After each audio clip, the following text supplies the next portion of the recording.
Olá, meu amigo, minha amiga, meus irmãos, minhas irmãs, que a paz do Senhor esteja com a sua casa. Aqui mais uma vez é o pastor Fernando, membro da Primeira Batista de Moça Bonita, cujo pastor presidente é o pastor Marcos Petrus, a quem deixo aqui meu abraço, nosso queridão. Quero convidar você para nesse segundo vídeo da nossa EBD Discipuladora online por conta dessa pandemia. Estamos pensando mais uma vez sobre o tema Crer é também pensar, de Don Stott. E o capítulo 2 desse livro é uma pergunta: por que nós devemos usar as nossas mentes? Por que você, meu amigo? Por que você, minha amiga, meus irmãos? Por que nós devemos usar as nossas mentes? Eu quero convidar você a ler 2 Coríntios, capítulo 10, versos 4 e 5, carta de Paulo aos Coríntios, quando Paulo escreve assim: porque as armas da nossa milícia não são carnais, e sim poderosas em Deus, para destruir fortalezas, anulando nós sofismas, e toda a altivez que se levanta contra o conhecimento de Deus, e levando cativo todo pensamento à obediência de Cristo. Por que nós devemos usar as nossas mentes? Porque você precisa usar a sua mente. Eu quero nesse momento, hoje, nessa aula de hoje, apresentar apenas duas razões.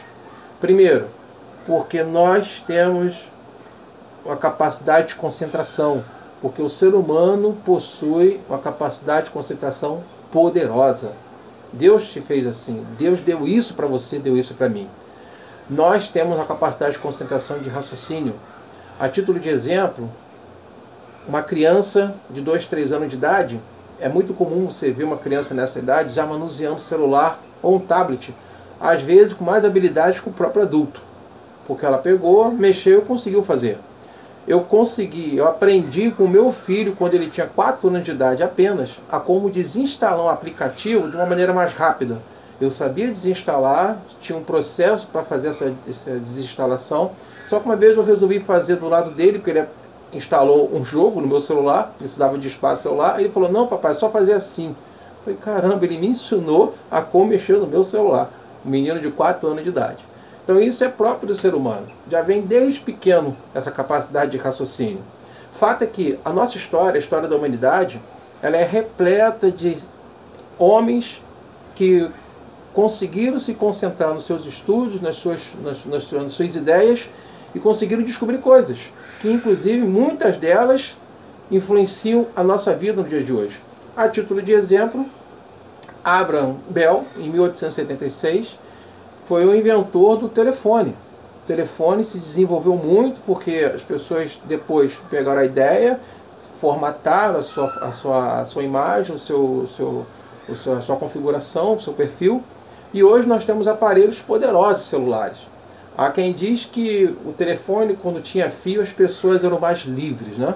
Fica aí a observação. E o segundo exemplo que eu quero te compartilhar hoje é o exemplo de Santos Dumont.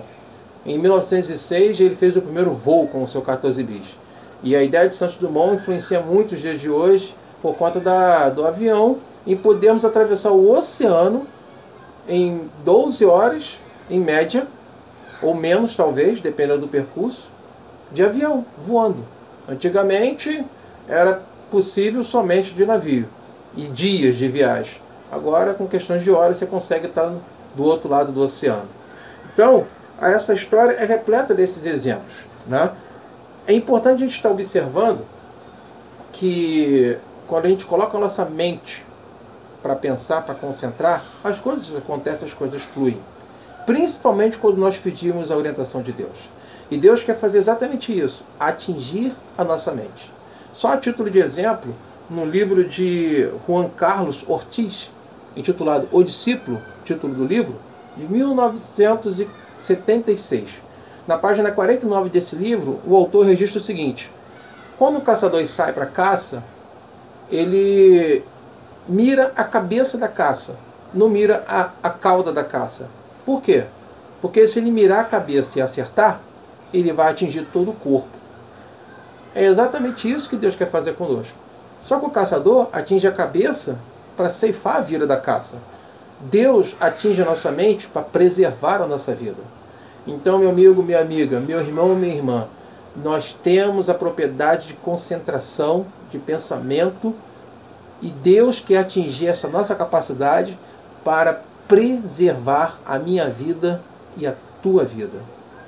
Só a título de exemplo me vem à memória agora, um jovem estudante de História, ainda no primeiro semestre, ele me perguntou o seguinte: pastor, eu estou numa turma de quase 50 alunos, mais da metade ateu, e tem uns 3 ou 4 cristãos, e ele era um deles. O que eu faço?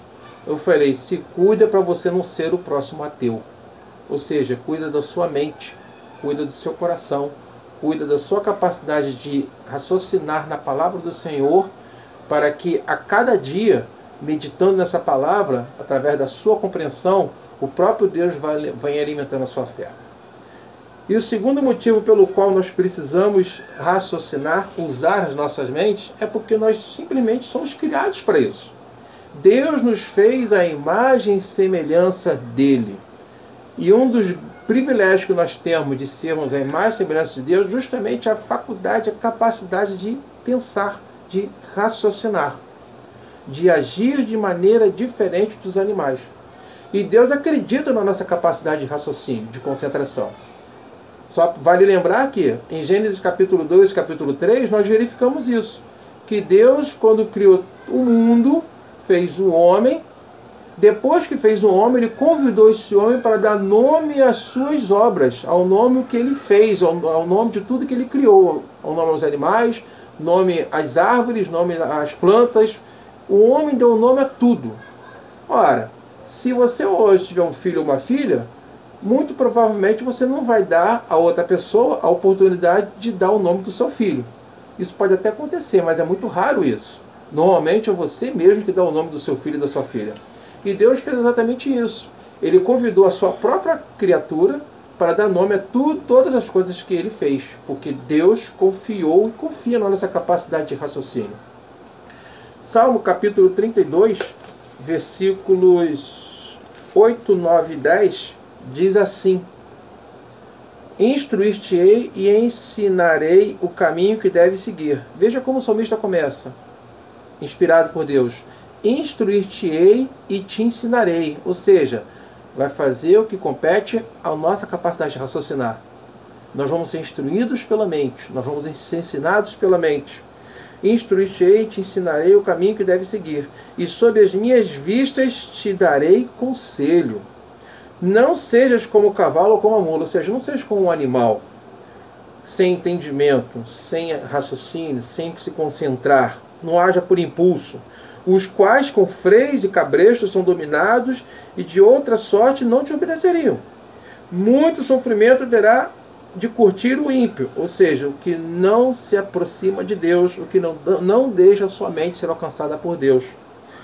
Muito sofrimento terá, mas o que confia no Senhor, a misericórdia o assistirá.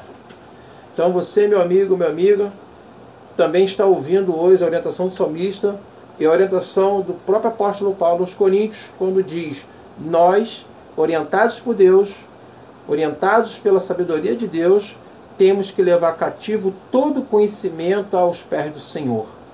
Que a nossa vida, que a nossa mente, nosso coração sejam entregues ao reino, sejam entregues à propagação dessa palavra, com planejamento, com organização, com metas a se cumprir.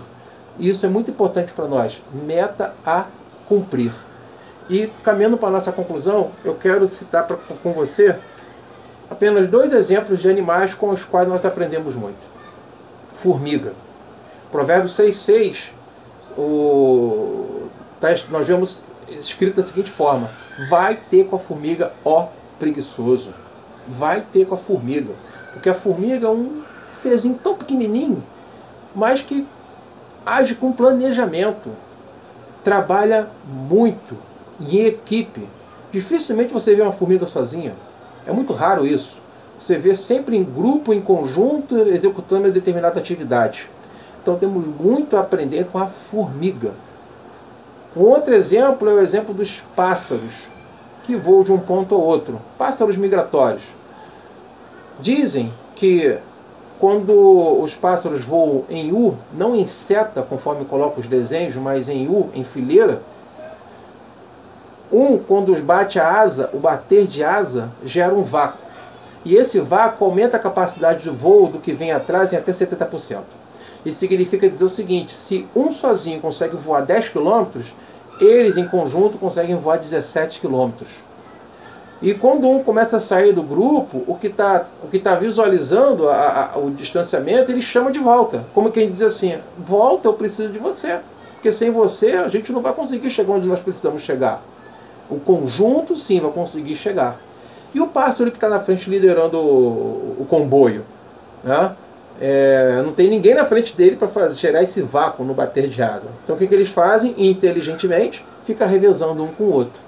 Ou seja, delegar tarefas, trocar tarefa, um ajudar o outro, trabalho em equipe, planejamento. Nós, enquanto seres humanos, podemos fazer isso de uma maneira muito mais aprimorada, porque nós temos a capacidade de raciocínio que o próprio Deus deixou conosco. E para concluir, meu amigo, minha amiga, quero ler com você Isaías 1:18. Isaías, inspirado por Deus, registra o seguinte: palavras do Senhor. Vinde, pois, e arrazoemos, diz o Senhor. Ainda que os vossos pecados sejam como a escarlata, eles se tornarão brancos como a neve. Ainda que sejam vermelhos como o carmesim, se tornarão como a lã. Vinde, pois, e arrazoemos. Você sabe o que é arrazoar? Quando Deus fala assim: venha, vamos arrazoar comigo. O que Deus está falando com você nesse sentido? Arrazoar, meu amigo, meu irmão, minha irmã. Arrazoar é conversar, é trocar ideias, é trocar opiniões. É como se fosse um debate com o objetivo de chegar a uma conclusão. Hoje em dia nós vemos debates que cada um fica com a sua verdade, acabou, não está debatendo nada, está só confundindo o ouvinte, né, muitas das vezes. Mas um debate sadio, que tem o objetivo de chegar a uma conclusão, uma conversa sadia, é o arrazoar. Então, quando Deus fala, vinde e arrazoemos, ele fala o seguinte: venha e vamos conversar. Eu vou me apresentar a você, você vai entender quem sou eu, e com certeza você não vai ter argumento para contrariar os meus argumentos. Porque o Senhor dá sabedoria aos seus, à sua criatura, para que essa criatura possa estar junto desse Deus, do nosso Deus. Então, meu amigo, minha amiga, Deus nos chama para estar junto dele de uma maneira racional, de uma maneira compreensiva, de uma maneira em que qualquer um de nós possa entender e compreender o que de fato Deus quer conosco e o que nós podemos com Deus nas nossas vidas. Em primeira mão, é adorar esse nome do Senhor, adorar o nome de Cristo, servi-lo para todo sempre e diariamente, através dessa propriedade de concentração e de raciocínio, ter o nosso momento a sós com Deus, nosso arrazoar com Deus, falar com Deus em oração e ouvir Deus falar conosco através da leitura da sua palavra. Que a cada dia nós possamos estar arrazoando com o Senhor a convite dele próprio. Que Deus nos abençoe, fique com Deus e até a próxima.